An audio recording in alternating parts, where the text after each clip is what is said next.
Abel Schuman. Okay, well, I'm trying to settle in here. I just, and before I start kind of like making my presentation, I just wanted to thank the city of Amsterdam for, trusting us in doing this study together, which has been a lot of work for both sides. Not only for us, but also for the city of Amsterdam, for the people in the planning department, because we started by sending them a really huge questionnaire. And then we came for very extensive study visits that needed to be organized, and we've met with a lot of people here. I think a lot of people sitting in the room here we have met before when we were doing the report. So I want to express my thanks, because it's been a lot of work on your side, and a lot of people here have been helping. And without all this help, we wouldn't have been able to write the report. So just wanted to say that before I start. So now on the structure of the presentation, I'm going to give some more general remarks on land use, and then Abel then will be talking more specifically about the Amsterdam study. One of the things that's important to understand is, why do we care so much about cities, and why they matter for economic performance is really that that cities are really the motors. Especially the large cities are the motors in most of the OECD countries. And why is this the case? This is the case because, there's a lot of innovation happening in these places, but also cities are increasing the productivity of countries. You're having the situation where basically the productivity increases with city size. So people become more productive when they get to bigger cities. And it's in order of magnitude that basically when you move from a city to a city with twice the size, your productivity increases by something between 2 and 5%. And now that may not be sounding very much, but basically, you can increase city size by multiple times when you're going from, 20,000 to 1 million. So you're having very large productivity increases in cities. In addition of that, you're having a sorting effect. So it's not all coming from the city, so it's also coming from the fact that typically people with high education levels are concentrated in larger cities. So it's, if cities are more productive, it's not just because of the city, it's also because, you're having higher skill levels, education levels in the cities, but still the agglomeration effect, the agglomeration economies you're getting from cities is a very large effect, and that's why we're having cities, and that's why it's so important to have cities, and that's also why it's so important to make our cities attractive and well-functioning, and because they are the drivers of productivity in countries.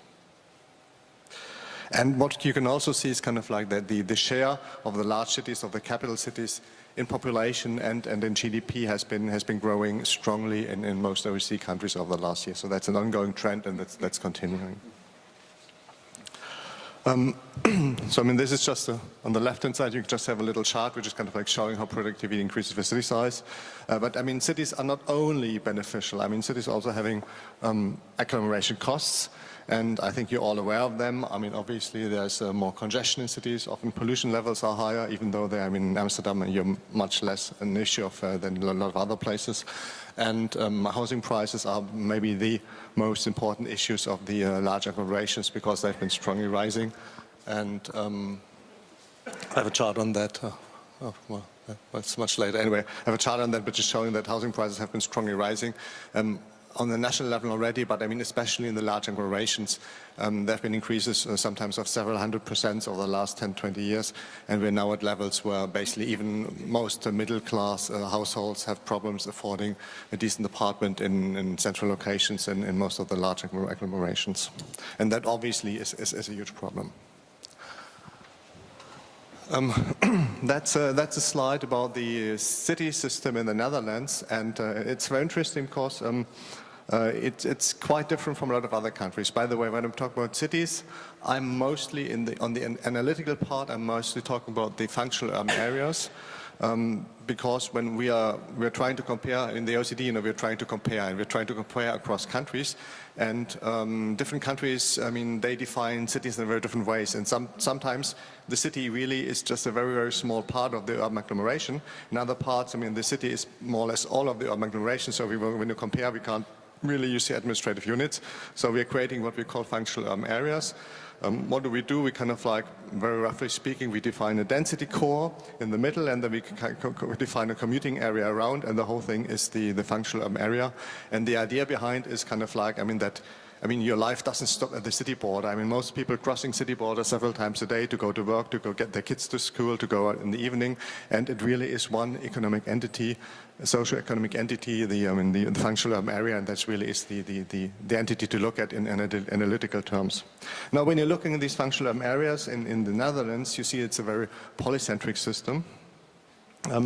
You're having maybe, compared to some other countries, I mean, you're having maybe your largest functional urban areas are maybe a bit smaller, but you're having a lot of mid-sized agglomerations.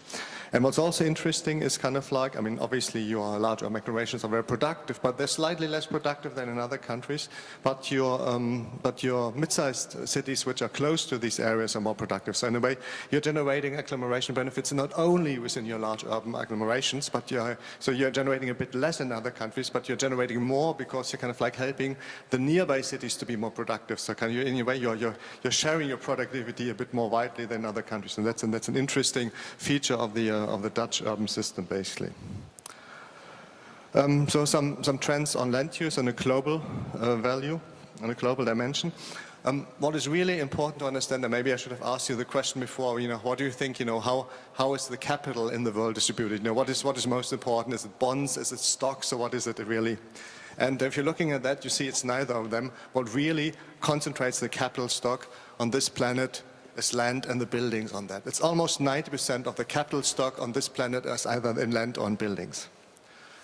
And that means also that kind of whenever you have changes in the prices of land or buildings, that has huge implications for the distribution of wealth in countries and cities and on the planet. And that's also why it's such a hotly political topic whenever kind of like, there's price changes in land or in buildings, because it has huge implications. And that's also kind of like, I mean, why land use is sometimes, I mean, getting so much political attraction and so much, I mean, how shall I say, so heated debates about the issue, because basically kind of like when you're changing your land use regulations, I mean, often that has a direct impact on the value of certain parts of land, and so it can have very, very strong distributional implications. What I'm showing you on this chart is basically about the efficiency of land use in different countries. And what it shows you is basically the developed land per capita, so basically in urban areas. So basically if it's less, that means you're more efficient with the land, how you're using your land. And land use efficiency obviously is an area which is much more important for the Netherlands, say, than for Canada, because obviously your population density is much higher here. So in a way you have much less scope for basically wasting your land or using your land in an inefficient manner. And what you can see on that chart, I mean, you see the Netherlands is, no, it doesn't really, I don't have a pointer. So the Netherlands is the fourth from the right. What you see is that the efficiency of land use in the Netherlands is a bit atypical. Maybe what I should have said before is that when you're looking at the bars, you see the blue bar is for the urban cores and the gray bar is for the commuting areas. And typically across the OECD countries, the differences in the urban cores and land use efficiency are not that large. I mean, you see, I mean, there's some differences, can be like sometimes the double or 3 times as large in like other places. But the really big differences there between the efficiency in land use in the commuting areas, and you see that, for example, in the United States, I mean, basically, I mean, people are using 1,800 square meters per person, so that means for like, I mean, a middle, I mean, a family of, let's say, of 5, I mean, you're actually using 10,000 square meters, and that really is, I mean, I'm coming from a village, basically, and in my village, basically, I mean, I'm pretty sure that my family's been using a lot less space than that. And just giving you an idea of how inefficient the land use in certain OECD countries is, basically.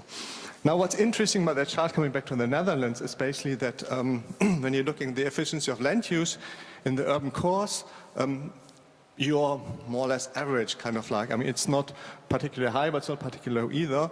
It's so in the way the density of your urban cores is not that high in international comparison. However, your efficiency of land use in the commuting areas is very, very, very good, because, I mean, it's very close to, I mean, the efficiency of land use in your urban cores. So, I mean, the densities are relatively high. And that probably also, I mean, to some degree explains why, I mean, you have so attractive places basically, because it means that, you know, in some countries when you go to the urban core, you have the impression, oh, this is really too dense, there's too much people here and there's no green space, it's really not nice. And when you go out, you have the impression, oh, I'm in the desert here, there's nothing to do and what I'm doing here. And, and so, I mean, you have a much more balanced situation, so you're having, you know, decent density in most places, which means you can have decent public transport systems, but also it means you probably have more attractive, I mean, spaces in a very large part of your areas, urban agglomerations.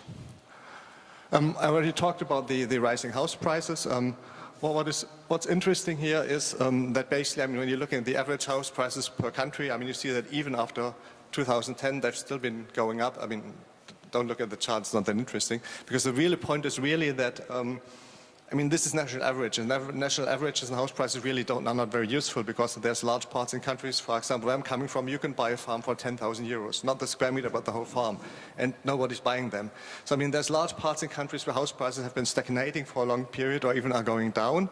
And so that means that when you're looking at average prices in countries and they are going up strongly, that means the prices in the cities, I mean, they're going up even a lot more strongly than that, because in large parts of countries, actually prices are not moving, or at least they're not moving up.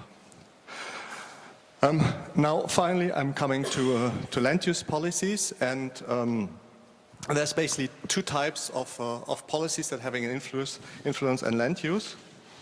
The first ones are the policies that you're thinking of when you're thinking about land use. I mean, that's the policies that are specifically designed to affect how people are using land.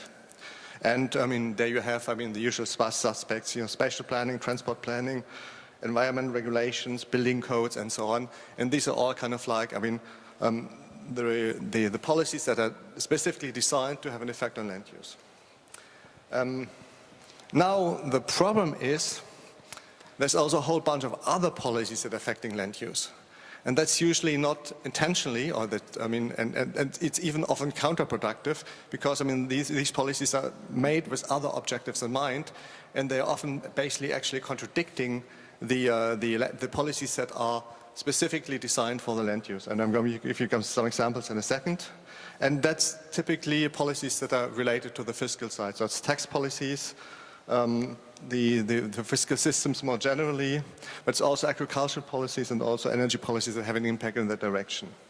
And they are kind of like, I mean, these policies, you know, for example, the tax systems, I mean, they're giving you the incentive structures of people and businesses want to use the land. And then the outcome, how the land is used, is kind of like a combination of kind of like what the urban planners want to kind of like see how the land is used, and what kind of like the side effect of all the other policies is that affect land use, and that often is not really the land use that was intended from the start, or what the declared policy of the country is, and that's yeah, and that's obviously not very efficient. And the issue that I was talking about is kind of like really kind of like, and that's especially the case when and you're having the new Environmental Act, which is coming up, and which in the ways, and Abel is going to talk about that, which is going to move to a more open, more reactive, and also more light touch land use system. I mean, that means that it's even more important that you don't give the wrong incentives to people, because if people have the incentives to do the wrong thing for financial reasons, then, and you're taking even away from the land use regulation pressure, then, I mean, you're going to get a lot of wrong outcomes. So it's really important in general that you kind of like have incentives from other areas that they're aligned with the land use objectives you want to achieve, that your national policies are, and it's even more important when you're kind of like going to more modern land use planning systems. Just giving you some examples from some OECD countries on, you know, to how kind of like, I mean, the incentives are going against the declared goals. For example, in the US, I mean, you have, in a lot of places, you're having goals of basically trying to prevent sprawl, but then you're having policies which are, I mean, making it a lot cheaper from the tax side. You know, I mean, property taxes, you know, are very high in the United States, and it's typically that the tax rates for a single family home are much lower than for multi-family homes, and then obviously, I mean, that gives a huge incentive for people to build single family homes, and that has a much higher land use implications. Similarly, I mean, when you're subsidizing kind of like, you know, driving your own car, then it also kind of like, I mean, leads to more spread out cities than otherwise would be the case. So it's also kind of like giving the wrong incentives, and it's also going against declared policies. Then we have also been in other countries. I mean, in one country, for example, they have changed it now, but there used to be a provision. Well, let's say me first. I mean, the country had a very strong declared policy of trying to promote a brownfield investment in cities. But then they had a law which was giving mayors the possibility to give tax breaks to developers when they're doing greenfield development, but they couldn't give the tax breaks when they're doing brownfield development. Now I leave it to you to guess what developers were actually doing in that country. Or in another situation, and we've been to a country which has been actually housing problems for more than a decade, in the sense there's just not enough housing for medium or low-income families. But then when we talked to mayors, we found that basically, I mean, the mayors, when they're getting additional population in their cities, the cost of the additional population is actually much, much higher than the revenue that they're getting. So they're not really interested in getting new population because, I mean, then they don't really have money to care for them that much. And so what mayors are trying to do is they're trying to come up with kind of like commercial developments, they're kind of like having industrial zones, and they're allowing for building, I mean, high-class apartments like 200 square meters or plus, because when they get rich people, then kind of like financially that makes it interesting for them. And so it's not, I mean, it's not really surprising when you're having this kind of incentive structure. You can have all kind of national policies, you know, to promote, housing for low-income people. But I mean, if the incentive structures go against that, then this stuff is just not going to be built. And that, then you have recurring and repeated housing problems. So just giving you some examples to kind of like showing about this problem of how planning objectives and incentive structures from other laws are kind of like really, I mean, are not coherent in a lot of places, and that's one of the biggest problems that we've identified in with land use. And that really is something that we've been basically seeing in every single country, every single city that we've been to. And that's where I wanted to stop and give the floor to my colleague, Abel. Thank you. Thank you very much. And thank you very much.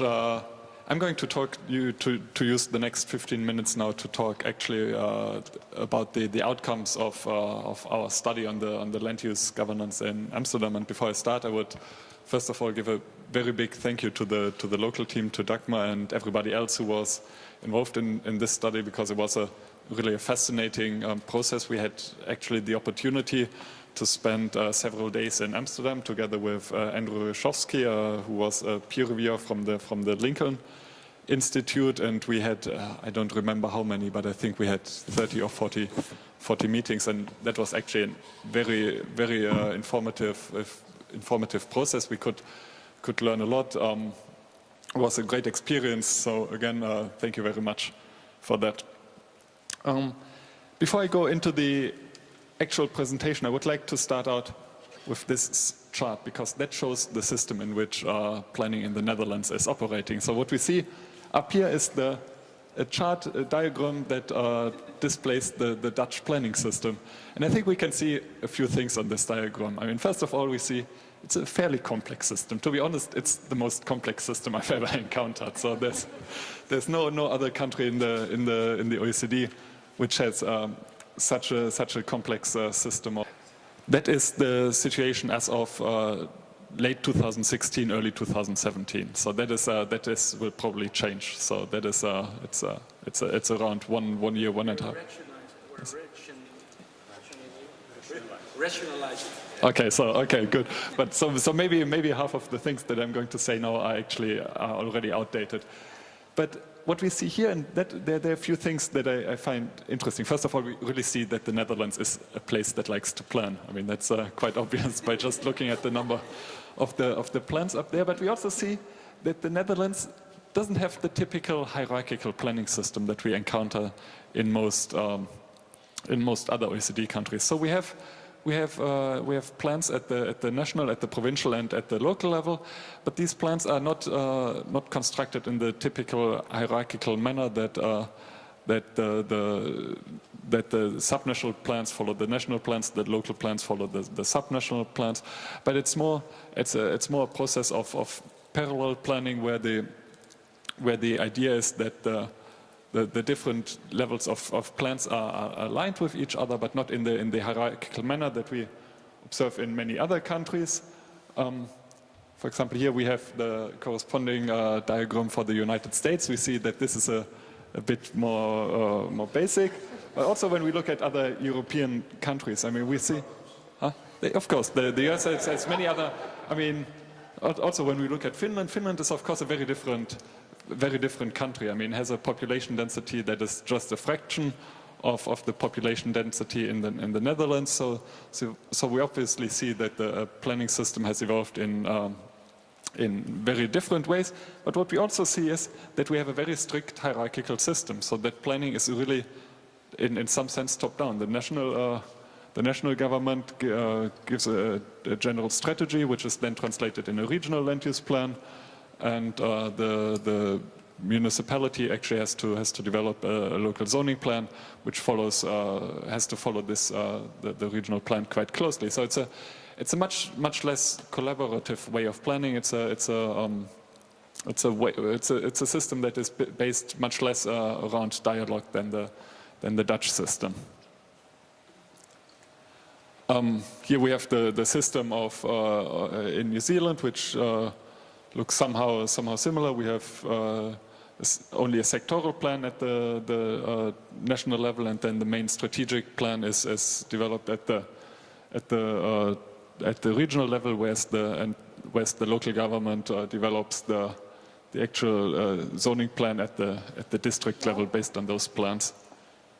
Here we have the German model, which is a relatively complex system by OECD standards, which also it's formally a hierarchical system of planning, but it also incorporates a bit this kind of element of dialogue, what in Germany they call the counterflow model, whereas formally lower level plans have to follow the higher level plans, but the idea is that higher level authorities take into account ideas and inspiration from the lower level. So there's a bit this kind of idea that planning evolves in both ways, but still we have a formally hierarchical system which is also based around a lot of sectoral plans.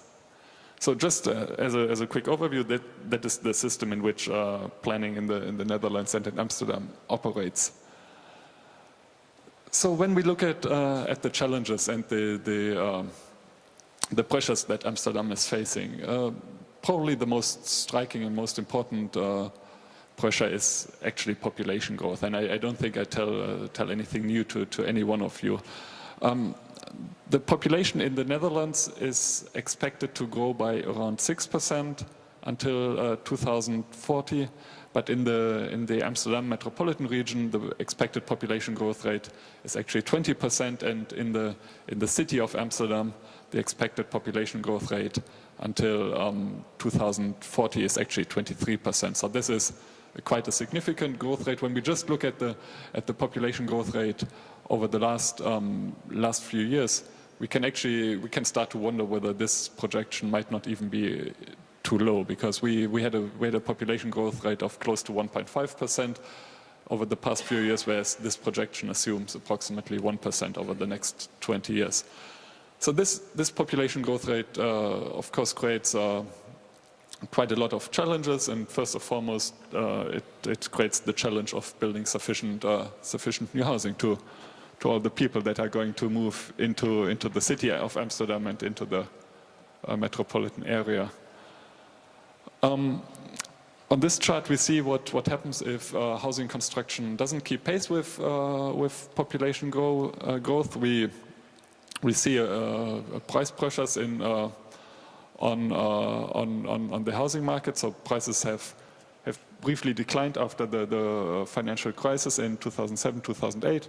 But actually, for the last 3-4 years, they have been picking up quite strongly. The chart only goes until 2015, but yesterday I looked up the developments at least for 2016, and there actually price increases have accelerated even slightly. I don't know the numbers for 2017 and more recently, but just by judging the trends across most similar OECD cities, I would actually imagine that that prices have continued to rise quite strongly. And of course, there are many different reasons for why prices increased so much. One of them is certainly the low interest rate environment that we have seen all across Europe over the past 10 years as a consequence of the financial crisis. But another reason is certainly also that it's difficult to build sufficient new housing for the growing populations, for all the people that want to move into Amsterdam. And what we see, if the demand for housing goes up, but the supply doesn't go up correspondingly, of course prices go up, and that is it's a fairly clear pattern that we can observe in Amsterdam. When it comes to the housing stock in Amsterdam, we see a few other interesting facts. We see that actually the average household size in Amsterdam is below 2, which is very low by OECD standards. So I have 5 minutes left only. Okay, so I need to hurry up then. So it's a very low household size, which of course increases the demand for housing units.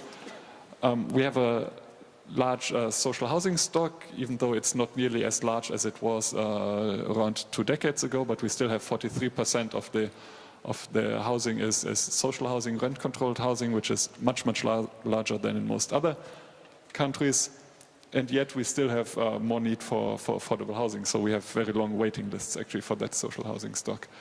We have a very high tourism pressure, which materializes itself primarily in the central areas. We have around 42% of all hotel bookings in the Netherlands are in Amsterdam. We have, of course, the emergence of Airbnb. We have very intense commuting flows. Amsterdam has a total of a job surplus of 160,000 jobs. That means there's a lot of commuting between Amsterdam and the surrounding municipalities, which is also the consequence of this polycentric metropolitan structure that Rüdiger already mentioned. And that, of course, creates quite a bit of pressure on the transport infrastructure, both on the public transport and the road transport. And then the question is, of course, how does the city want to respond to this? And the main objectives are outlined in the structural vision, and I'm sure there are a lot of people in the room who know this document a lot better than I do. So I'm not going through the details. What we have tried here is to come up with the main objectives that, as we see them. So, for example, we have the objective to increase housing density, enhance regional transport networks, increase the quality of public space, and of course also prepare for post-fossil fuel areas. So these are the objectives that the city of Amsterdam has set itself. What are our recommendations on how to achieve the objectives? So first of all, we at the moment the Netherlands is in the middle of a fairly large reform process that you already mentioned. So we have the new Environment and Planning Act, which is, I believe, when we did the study, it was planned that it would come into force in 2019. I'm not quite sure whether so now it's 2021. But in any case, it's a really large and significant, and to some degree also an unprecedented reform that aims at making the planning process flexible, decentralized. At the same time, I think that it contains a lot of desirable aspects. At the same time, we have to accept that this is it's a huge reform, and in the end, it's very difficult to predict the outcomes and to be really clear in advance how the situation will look like. So our first recommendation is actually to monitor and evaluate very closely and very regularly what happens and adjust if necessary. And of course also municipalities need the sufficient resources to implement the reform, because even if the implementation in the long run makes planning more efficient, just adjusting will require resources that need to be provided. As Rüdiger already mentioned, we are also recommending to use a broader arsenal of tools, in particular to use fiscal instruments. Cities in the Netherlands have a very low degree of tax autonomy compared to other OECD countries. We see, I believe, that the own source revenues of Amsterdam are roughly 8% of the total budget, which is extremely low by OECD standards. So we believe there's scope to use fiscal tools to a greater degree. On the one hand, to raise revenues. So, for example, we have different land value capture tools that we see are used across different OECD countries, but that are not to the same degree used in the Netherlands. On the other hand, we also have certain fiscal instruments which can be used to shape the spatial development. So, for example, we have some cities where congestion pricing is used fairly efficiently and effectively, and we think this would be a good solution for Amsterdam as well. On the one hand, to reduce road traffic. On the other hand, also to raise revenues that can then be used to invest, for example, in public infrastructure. But of course, this requires, it's not something that the city of Amsterdam on its own can decide, but that requires the cooperation between all levels of government. So these are some models that we think are worth considering. That is very closely related to the next open question. So how to fund public transport infrastructure. We saw the little survey initially whether a third metro line is required for Amsterdam. Personally, I don't have a strong opinion on this. I think that is probably quite a plausible suggestion. Just simply when you look at the population growth rates, means that public transport infrastructure has to go accordingly.